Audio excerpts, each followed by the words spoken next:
Nawulidde y'ababuyabuya abaagala okugatta Buganda mu bintu byabwe. Buganda ne bagamba mutujje mu biki bintu byammwe. Sinnayogera ku kigambo Baganda. Wanaga nti mu Buganda mwajjamu abantu abamu ab'emitima emiki. Awo mba sivumye Buganda. Wabeera Buganda yeekuŋŋaanya bonna. So bwe nti mwajjamu abantu abamu ab'emitima. Ono Pulezidenti gwe yalonda wekka yayimiridde mu lukiiko n'agamba nti Abaganda tebategeera ate era sikimenyawo. Bwe tubanga Abaganda tetutegeera ng'ate gy'omusindisa okukola emirimu gino tunaatera okulangirira ekiddako kubanga bwe twali tugenda mu NRM twagenda ne twewandiika. Okwata akazindaalo n'ofukamira ng'okawabbaawo si kye kyenkomeredde kitegeeza nti omukazi oyo alina kiyani Bebito Pepito manya Papito si kye kyenkomeredde ekiraga nti olina empisa newankubadde ekyo ekifaananyi kyoyagala okulaga abantu. Empisa oba kye bayita discipline zirabibwa ku ggwe engeri gye weeyisaamu n'abantu be mutakkaanya mu ngeri emu oba endala. Okategedde omuntu gw'otakkaanya ne tomuyisaamu lugaayu osooka n'owoyiza kyagamba naye n'omuyizoninga out. Ate omuntu omubugumyeko kati nga looya Nammeere nkusuubira okuba nga obwo obuntu obutonotono obutegeera nnyo. Otabadde nasaka enkumbi mu Masaka City nasaka enkumbi 9,000 ne bazigaba buli maka siwulira azeetuuma nze nazisaka abataafuna nja wagifuna Katonda yeebale mutukubire engalo ez'amaanyi. Nze nabagamba ku mulembe gwange teri kuddamu kukweka bantu bintu nagaba emmwanyi. Nze nasaka emmotoka 5 nenzireeta mu kibuga wano kosita y'Abakatuliki mu Kimanya wano Ekitovu n'emmotoka 2 ez'abaseeka. Sekansera tamumulaba ng'avulumula emmotoka ye ne Seeka Badini ne Pasito Omutume w'abaloko kati olaba nsaka mmotoka ate olwo Bulenda nga naakayitamu nze nga sinafuuka na minisita nga ndya mu P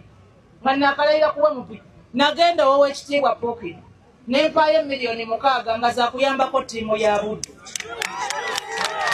Kati ate bwe namaze ofuuka minisita nabagulidde kosita ngenda giwa Buddu efusi. Nawuliddeyo ababuyabuya abaagala okugatta Buganda mu bintu byabwe. Buganda ne bagamba mutujje mu biki bintu byammwe. Sinnayogera ku kigambo Baganda. Wanaga nti mu Buganda mwajjamu abantu abamu ab'emitima emiki. Awo mba sivumye Buganda. Wabeera Buganda yeekuŋŋaanya bonna. So bwe nti mwajjamu abantu abamu ab'emitima emibi ab'entegeera ey'ettima mba siina kyenkoze eki. N'olwekyo mukadde bwe mba nsobola okugulira Buddu efusi baasi ate olwo gwe maama owa Bulenda. Kyamaani Bulegeya yeweze okuleeta wiino Nammeere ngeri gye yawangulamu akalulu. Nammeere tawa abakulu ba ddiini mu Masaka kitiibwa. Nammeere ayingira amasomero g'amaddiini agalumbagana nga sinakini nga gavumenti tegateeka bulungi ssente. Nammeere tamanyiwa waalina kkuma.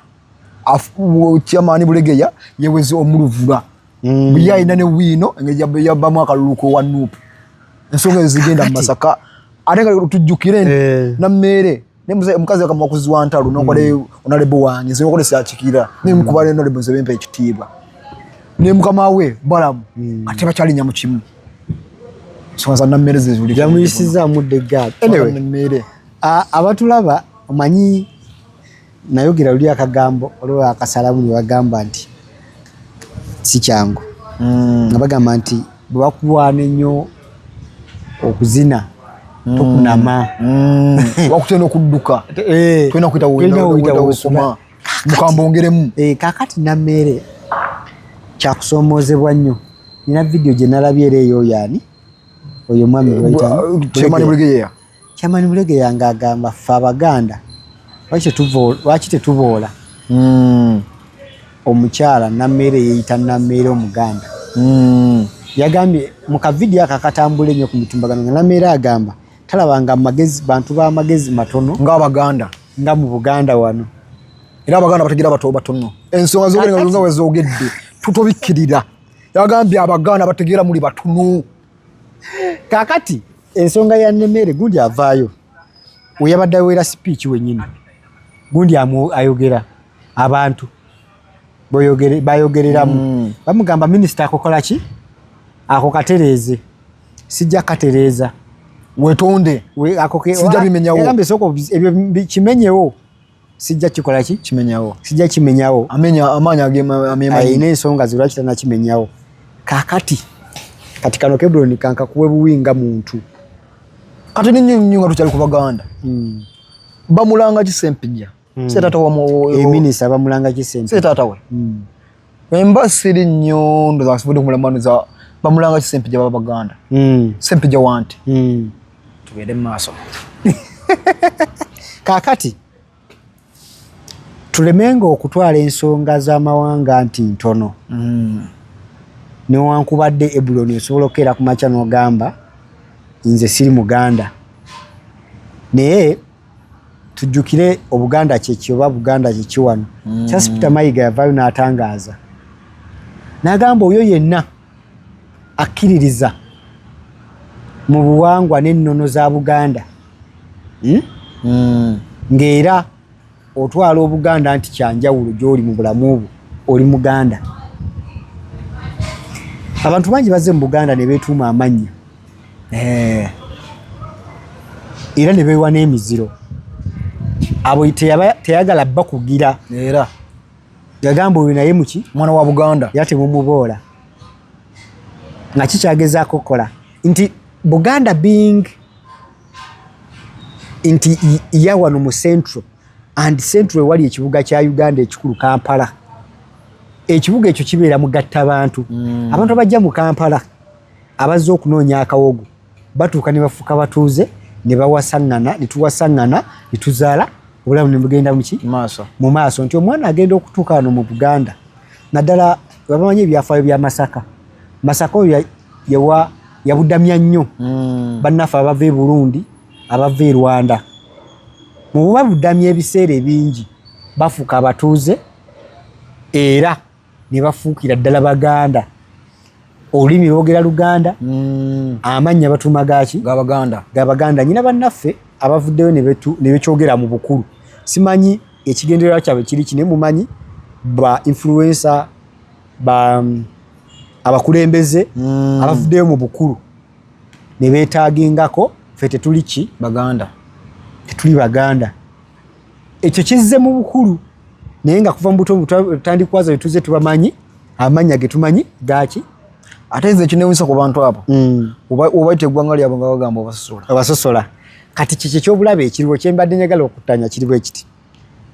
bw'oba wakkiriza mu bulamu oba kitaawo yakkiriza n'akula n'akukuza n'akutuuma Ssebuuma oba Tamale ate ng'empisa weesanga Muganda very true n'erinnya ly'okulembeza lya wanowa e Buganda tuba twakuteeka kuba tuba twakwewa dda mu Buganda nti oli muki Muganda obuwangwa bwo bw'obanga ddala wabuvaako buli wabajjajjaabo era n'okkiriza n'erinnya erya wano erya Buganda tuddemukako obuntu tweyise tubeere ekyo kye tuli because n'abaana baffe be tuzadde tubatumye mannya gaaki g'Abaganda era mu Buganda wano kakati omukyala Nammeera ayinza okuba teyategedde context mwe yayogeredde n'abantu bwe bamufunye kyabuntu nga bwe nagambye nti teri muntu era ne President Museveni akulembera eggwanga Mukama gwe yawandaka eddiisa okukulembera asobola osimattuka ebigambo n'asobya Ebuloni bw'oba oyogera when you're giving out a speech oli mu kwogera mu bantu abatamanyi bemutegeera mwenna bemwekana okutegeera n'abakusinga bw'oba oleesa ekintu ekiri professional osobola okubeera nga mu ssawo oyogerera waliwo abatakimanyiiko yadde nga dokita surveyors oyogera ku by'amataka tuyinza otuuka mu kaseera ako nga yakola ki gwe tulina okuwa amato lawyers okwogera gye tuli ng'ayogera ebintu eby'amateeka nga tuli fene tukola ki tubitegeera naye bw'obeera ng'oyogera ekigambo nga okimanyi by'oyogera bye social life bya bulijjo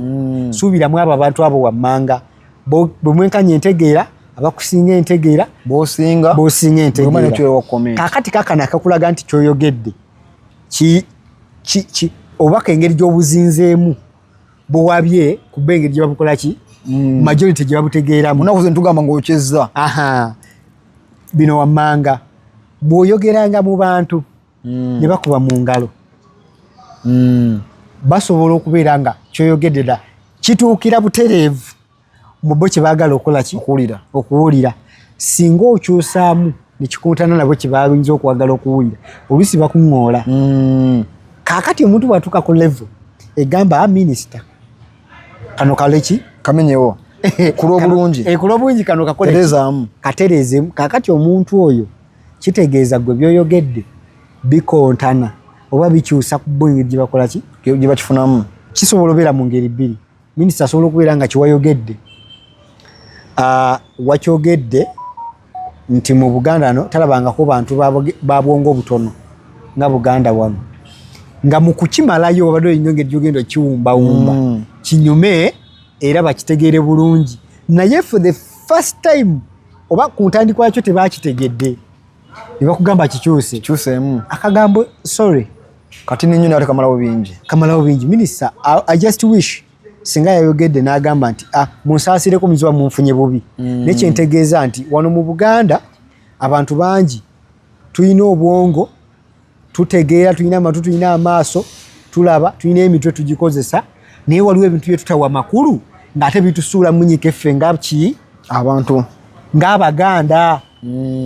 nti ne bannamawanga bajja wano ewaffe ne batukinako ba ne batukolako ebintu ebyennaggwano nga ffe tuli mu kwekkiranya kakasa nti tusobolaku mu ngeri eyo twekakanya okategedde kati minisita buli w'olowooza nti abantu boyogeramu bonna baffala oba basiru oba oyokya minisita Nammeere tolina kyanjawulo oli just mulonde Mukama yakoze eki yakuwanzeko eddusu ofuuke minisita naye tosobola kukakasa nti gwosinga e Masaka otegeera naye omwana oyo oba honorable oyo tukifaale nokaza embeera ze batumulabyeko era ku barometa nagunala n'omusajja kumpi kitaawe honorable munne mulya nnyama namwisamu eggaali lwe yaddayo era ku barometa yakwata honorable wange agenze mu parliament omuzinamba honorable wange owekalungu honorable Nkerettanyi nene yagala omuyisaamu eggaali namwewenyula awoza munnamateeka naye amateeka ge yegasoma atya kaakati waliwo kye bagamba amaanyi ameemanye sinyo kiyinza otuukira mu olugero luyinza otuukira ku honorable Nammeere kyalo kati mulimu omuntu we bakuwa obuyinza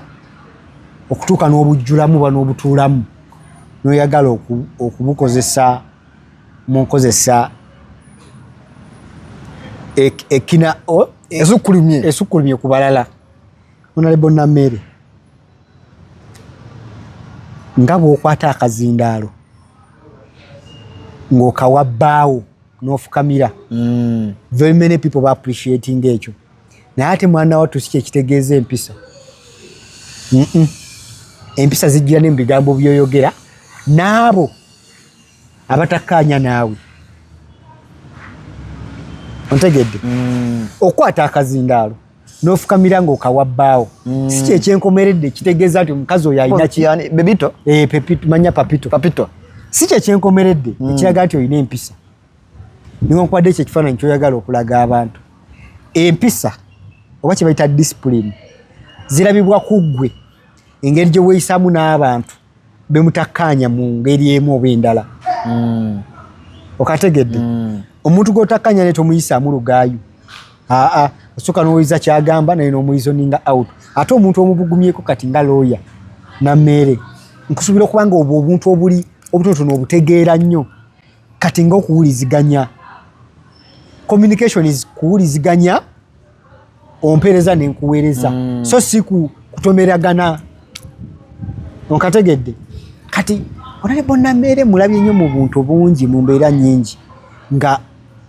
eddoboozi lye ayagala nnyo liyitemuko lisukome kuli abalala ku balala. Abantu abamu bembuulira ebyawanuuza abali very wise mu nsi yattu Uganda, erinnya ly'omukulu Charles Peter Mayiga teribulamu batera okwogerako. Naye ku kiti kyaliko ekya Katikkiro Nkumaddamula Kabaka ffe ow'obweru sitera muwulira nga akakkanya newankubadde afuna obutakkanya n'abantu. Nze olunaku lumu wesamwerabira waliwo omuvubuka influencer owa tiktoker amwogeza nnyo nero yafuna omukisa n'awalekyalako emmengo yamugamba enkola gy'okolamu omulimu njagadde era sisobola kugakkanya because oba okozesa erinnya lyange tonzivoola okola bikakkanya linnya lyange yamuwa bwicredit namuwa go ahead. Kakati Honorable Namera namuwa ekintu ekyokukakasa and it is very wrong. Okukakasa kuno kulungi naye kufuuka erudda okubi lwa nsonga ki nti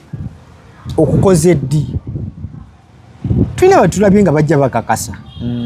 Nzijukira abantu b'e Kayunga waliwo omukyala gwe bayita Nantaba Aida Nantaba yafunako ko n'essimu n'akubira mu lujjudde muzeeyi nga bagugulana ne Kalangwa. Amaanyi ago sirowooza nti Nantaba akyagalina kababanga wandika mu sente asibe bibala ba focus service and events bagamba beyune bakwatira omukolo otaligenda kuddamu kwevuma obusimu bwatandise dda jukira mbulambu bw'ensi eno ebisebe bisinga embaga ekola omulundi ogwa oba omukolo omulundi ogumu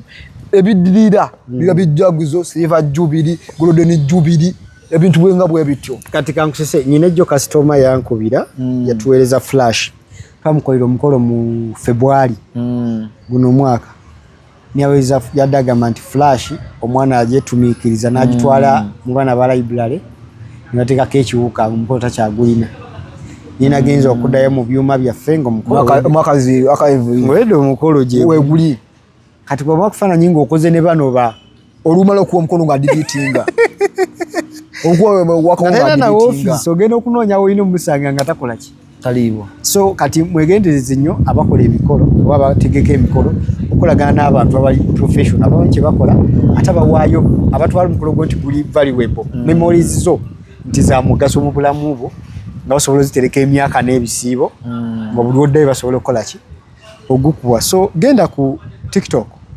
Focus Event Services obanoonyeeko bakuwe videography photography decoration bakukolere cake ennungi ddala ate era ba MC abagwerera emikolo gino baginyumisa manye MC oyo yavuga omukolo oguwa ange entuufu so baba bakolerako ddala bulungi. Nafunyemukko engeri yakamwenyumenyu nti amasimu gatandise okukola ki 25 oli asatu ali atya kati buli ofuna obwo butandika okukuwa amaanyi nti ekijasi kya bulijjo.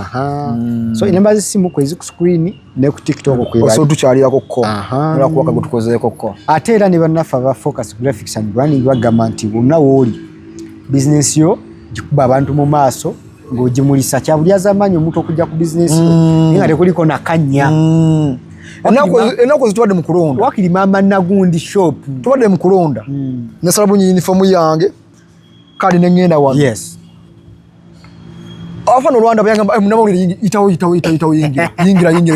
nanga n'ekitundu kye ndi mu city yoli amanyi nabula nyambala jina nyambala media yaga munamawulire yingira kavalingira abantu story. I understand. So kati kyengamba nti ta omulimu go niyo kuba mutono gutya gu branding teka wakapande akapanda ukaba address kayamba ne mulirano atanateekawo okulirana wano jawu okulirana wano ku Brown Media weni wenyimiridde efuka address efuka endagiriro ate n'abantu okwongera okutegeera. So tunoonyeeko babenga bakolera ba Focus Graphics and Branding babenga bakuyamba twe tuli ku nsonga y'omukyala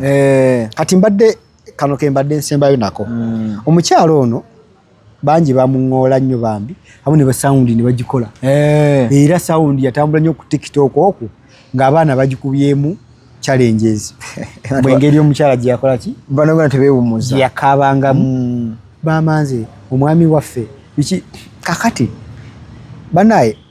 kiyinza okuba tekikutuukangako naye buli muntu Katonda yamukola bubwe. Nyinza obanjirawo omukyalo ono ttawero naye nze mmanyi engeri abantu gye bekola ki gye bafiringamu bulumi. Yes, gwe kiyinza okuba kyakusesa mu ndabikaayo naye tomanyi ye kye yaliko asobola kigeraageranya okuleka ye nga ye omuntu yasobola ofiiringa ekyo kye yalimu. Era abantu bangi bagenzi boogera nga yali yogera nga aduulo baakudaala. Teri muntu akudaalira muntu okufiirwa bulamu. Omuntu oyo ne wabanga omuntu wamukyawo otya the fact is tumanyi oli gy'abaalaze era okwo okunyola mu mutima kukola kubaawo. Kati ayinza okuba nga mu butonde bwe feesi ye bwetyo bweri abeera asimayiringa nga muntu ali joli, muntu musaaze muntu ku nsi waliwo omuntu oyo w'ekikula ekyo. Nti ekintu ekiba kyannaku nga bw'alabika okwogerako era abantu osobola okulabikira ng'ali mu mbeera ey'okusaaga oba ey'okusanyuka nga ye bw'atyo obutonde bwe bwakola ki bwatondebwa. Leka tuleme kukozesa kikula ky'abantu abamu ate kuba nafuya oba kubayisizaako byaffe. Mukyalo oyo bw'aba nga asobodde okuvaayo n'ayagala okudda mu bintu bya bbaawe era baabikola babiri ne bba bw'aba asazeewo okujja abikulaakulanye. Nze ndowoozamu nti omusajja yenna ekika ky'omukyala gwe yandikoze yandyetaaze lwa nsonga abantu bangi ava mu bulamu bw'ensi ne maali amakampuni gamangi njogesa kugenda kumenya nga Edu yafa ne bizinesi zitawuzi toddamu kuziraba nyingi ali mu community section mwizo zimeso ninga. So abantu bangi azze babikola naye ebire kigobera oba oyagala nnyo okulaba famire yo abaana abazupa bye tukolera baana. Omukyala abanga alina abaana abo ng'asazeewo ate musigale nga mukola ki atambuza ekintu mu maaso. Naawe kyemanyi gy'obeera olwo omusajja ngaawo badde mu kunyumizaako muyita Shaka Sali Shaka Mayanja owebyafaayo alina kagamba nti omuntu bw'ofa baziika mubiri naye osigalako ng'okenga. Yensonga lwaki obeera awo n'obeera mabega w'ekisenge kiri n'oyogera n'eŋŋambo oyo Ebuloni ekyo ekyogera kyo tekifa. Tusigalawo ku nsi kuno nga tulaba era tulaba buli kimu twekkaanya buli mbeera egenda mu maaso just guno mubiri gwe bakoze ki guvuddeyo ne baguziika. Ensonga lwaki osobola okubeera awo n'oloota omuntu nga bwe yali mu bulamu. Osobola okubeera awo n'owulira omuntu ayogera eddoboozi eryogera alyefaanyiza omuntu eyava mu bulamu. So nkakasa nti n'omukulu nannyini essomero lya King David bw'alaba nga bambi muzze ne mudda ne mumuwagira buto bambi naye gy'abeera agamba yes kye nalinda fuuba yakikoze ki kituuse kiroto kyange kigenda mu maaso. So olaba nga lisaanyeewo bonna abafunye obutakkaanya n'omukyala oba n'essomero mbasaba tubaddiremu kino si kyekyenkomeredde lwa nsonga ki nejyoddukira tomanyi kisobola kuba wabula twesabire bwesabizi abaana baffe gye babagenze mu masomero Mukama asobole obbakuuma abakingirize ebizibu byonna byonna byabategese bayite kwa okusomozebwa kungi amawulire mangi agenda kusobola okujja mu maaso go ku ssimu yo ku lunaku lwonna agasobola okubaawo naye Mukama yasobola ki yatutaasa era obulamu alina ennaku ez'ekijjukizo kati nno Focus TV yange bazze okufuula ennaku zo ez'ebyafaayo bakwata vidiyo n'okkuba ebifaananyi ku mikolo gamba ng'okwanjula embaga graduations okukyala bano nno tebakoma okwo aba Focus Group yange bakuguka mu kutimba bakola keeki wamu ne juice omuwoomu nga kuno bagattako okukola graphics ne branding ow'ekitongole kampuni oba bizinensi yo era basange ku kitebe kyabwe ekikulu e Kampala ku Jesco Plaza oba basange ku ofisi zaabwe awo ku Focus House Mutuba ne ku ofisi zaabwe empya ekiboga mu Town Council ku 2nd Street okuliraana Smarton Hotel. Ebisingawo bakubire ku ssimu zaabwe 0757 133 162 oba 0789 020 gwaliko Facebook ne Instagram kebera Focus Group yange ate ku YouTube beba Focus TV yange kusubscribinga ku Focus TV yange bingi